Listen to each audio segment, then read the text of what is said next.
운행무입니다.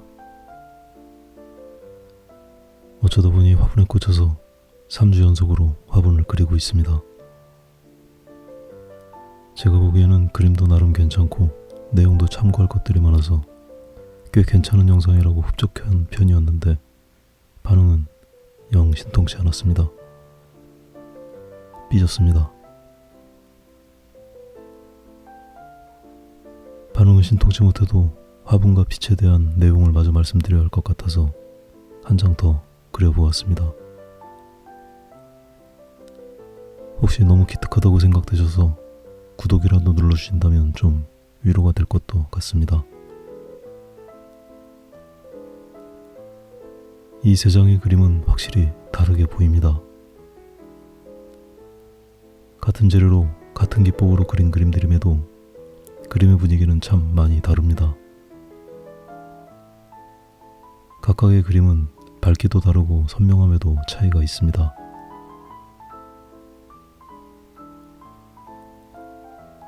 오늘은 이 세 장의 그림이 왜 이렇게 달라 보이는지에 대해서 살펴보겠습니다.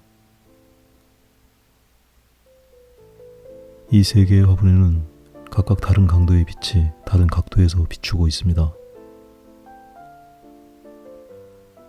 이전 영상에서도 말씀드렸지만 이 그림은 대부분 그늘로 이루어져 있습니다.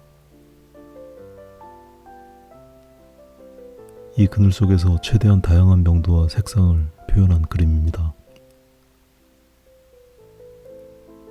정반대로 이 그림은 빛에 완전히 드러나서 그늘이 거의 없는 그림입니다. 오늘 그림은 앞에 두 그림하고는 빛의 조건이 완전히 다른 그림입니다. 빛을 등지고 있는 역광에서 그린 그림이라서 이 부분은 완전히 그늘이고 나머지 부분이 빛에 노출돼서 화사한 느낌이 드는 그림입니다. 빛의 강도도 세 그림이 완전히 달라서 이 화분에 비친 빛은 아주 강한 햇살이 부딪힙니다. 그 강한 빛은 직선적이고 날카로워서 뚜렷한 그림자를 남기고 강한 대비를 일으킵니다. 반면에 이 부드러워 보이는 그림의 드리움 빛은 그것보다는 훨씬 약한 빛이 영향을 준 것입니다. 이 화분에는 직사광선이 아니라 간접광이 비춘 것이라서 빛의 방향도 일정하지 않고 빛이 약한 만큼 그림자도 선명하지 않습니다. 따라서 명도의 대비가 약해지고 그림은 전체적으로 부드러운 분위기가 만들어집니다. 이런 빛은 보통 흐린 날이거나 맑은 날이라도 반사광을 광원으로 하는 경우가 많습니다. 오늘 그리고 있는 이 그림은 창문가에 놓여있는 꽃병을 역광으로 바라보는 걸 그린 그림입니다. 창문 밖에서 강한 빛이 들어오고 빛이 닿지 못하고 있는 곳은 화병의 뒷부분밖에 없습니다. 이 강한 대비가 화창한 느낌을 만들어줍니다.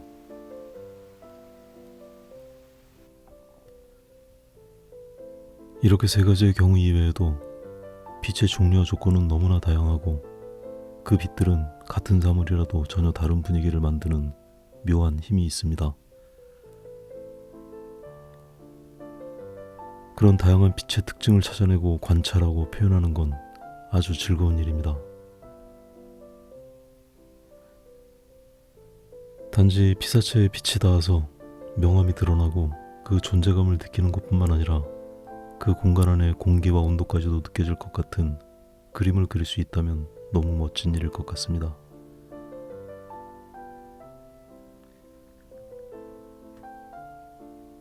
창문으로 쏟아져 들어오는 햇살을 받고 있는 이 화병을 집안에서 바라보면 자연스럽게 이런 역광 상태의 피사체로 보이게 됩니다. 꽃과 꽃병은 대체로 가장 어두운 편이지만 그 외곽은 밝은 띠처럼 이어져 있습니다. 피사체보다 광원이 월등 넓고 클 때 이런 현상이 보이게 됩니다. 이 밝은 띠는 나중을 위해서 남겨두면서 그리는 것이 효율적입니다. 이 화병에는 여러 종류의 꽃들이 담겨 있어서 어떤 꽃은 빛이 투과되기도 하고 또 어떤 꽃들은 어두움에 그냥 묻혀버리기도 합니다. 워낙 다양하고 복잡하게 얽혀있는 꽃들이라서 이 꽃들의 모양을 하나하나 설명하는 건 아주 피곤하고 심지어 무의미하기도 합니다. 빛과 피사체의 전체적인 느낌을 중심으로 표현하는 것이 더 바람직합니다. 이렇게 가까이에서 보면 꽃들의 형상이 뒤엉켜서 개체의 구별이 잘 보이지 않습니다. 꽃과 그 주변을 둘러싸고 있는 주변의 관계가 잘 어우러지도록 조화로움을 찾아가는 게 더 중요합니다. 꽃의 진행 정도에 비교해보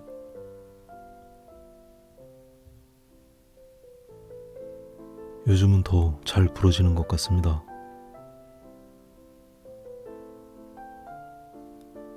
꽃의 진행 정도에 비교해보면 주변의 처리가 많이 미흡해 보여서 적당히 보조를 맞추어야 합니다. 얇은 천으로 만들어진 이 커튼은 빛이 투과되는 질감을 가지고 있습니다. 게다가 이 커튼은 작은 타공이 있어서 그 틈으로 뒤쪽에 숲도 비쳐 보입니다. 이런 작고 눈에 잘 보이지도 않는 것들은 반드시 그리지 않아도 상관은 없지만 저는 이 면적이 크기에 비해서 너무 밋밋해 보여서 그냥 그려넣기로 마음먹었습니다. 창밖의 숲은 그다지 구체적인 표현이 필요해 보이지는 않습니다. 주제를 드러내기에 적절한 정도의 역할이면 충분합니다.